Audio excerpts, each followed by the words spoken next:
दीवानों राजा महाराजाओं को भी पसीना आता था। गुरु जी की भक्ति की शक्ति को देख करके ही बावन राजे रानियां महारानियां उनके शिष्य और शिष्याएं बन गए थे। महारानी जालीबाई का गुरु रविदास जी के दर्शन करना।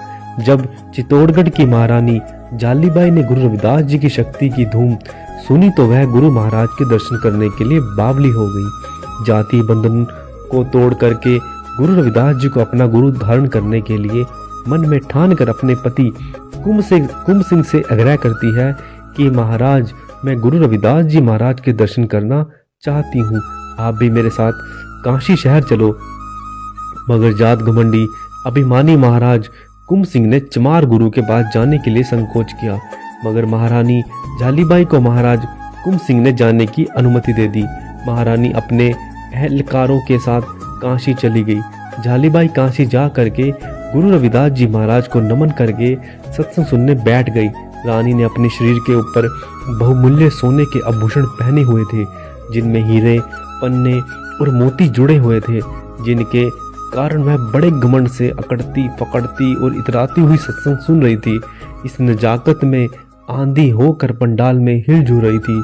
सत्संग में उसके हिलने डुलने की हरकतों को देख करके गुरु रविदास जी महाराज ने अपने महारानी को बुरी तरह से डांटा और फटकारा। उसी दृश्य को उन्होंने निम्नलिखित अपने शब्दों में बांधा हुआ है। तुझे सूझत कुछ नाही, पहरावा देख उबर जाही, गर्भवती का नाही ठाव, तेरी गर्दन ऊपर ले काव। गुरु रविदास जी महाराज महारानी झालाबाई को डांटते हुए फरमाते हैं कि हे रानी, तुझे कुछ सूझता दिखाई नहीं दे रहा है? तुमने जो यहाँ फुहाड़ पहरावा परिधान पहन रखा है, जिसको देख करके सभी का मन सत्संग में भटक रहा है, यहाँ मेरे सत्संग में अहंकारियों घमंडियों के लिए कोई जगह नहीं है।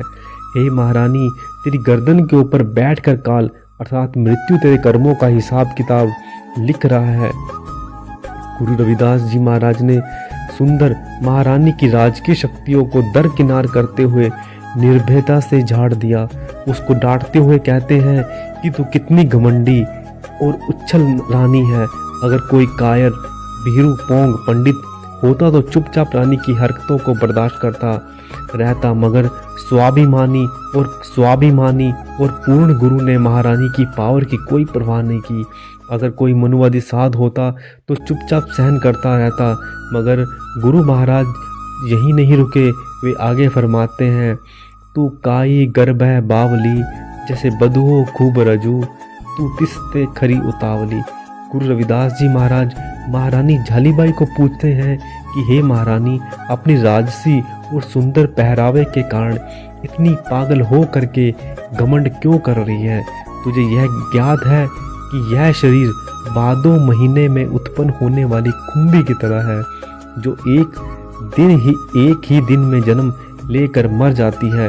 गुरु रविदास जी महाराज बेचैन रानी झालीबाई को समझाते हुए फरमाते हैं कि यदि तू अपना सुधार नहीं किया तो तेरा अहंकार तुझे ले डूबेगा। गुरु रविदास जी महाराज जहाँ समाज सुधारक है, वहाँ वे निडर योद्धा भी थे, जिनके सामने कोई भी शत्रु टिक नहीं पाता था। गुरु रविदास जी अहंकारियों का घमंड चूर चूर कर देते थे। गुरु रविदास जी ने महारानी की पावर की चिंता ना करते हुए उसे ऐसा दुत्कारा कि वह सत्संग से भरे हुए विशाल पंडाल में शर्म से चूर होकर जिंदा ही मर गई। विश्व के किसी भी देश में ऐसा कोई निडर स्पष्टवादी महापुरुष नहीं हुआ जो गुरु रविदास जी का सभ्य रखता हो। उन्होंने महाराज की तानाशाही की भी कोई चिंता नहीं की, वह उन्हें जेल में डाल सकता है।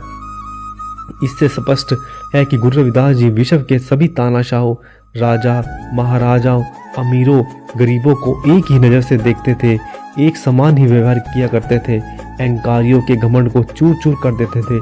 जबकि आज के गुरु तो शासकों को सिर पर उठाते फिरते हैं, उनकी स्तुति में अपनी संगत से गाने शब्दों तक गाकर अपनी हीनता करवा लेते हैं। लानत है ऐसे गुरुओं पीरों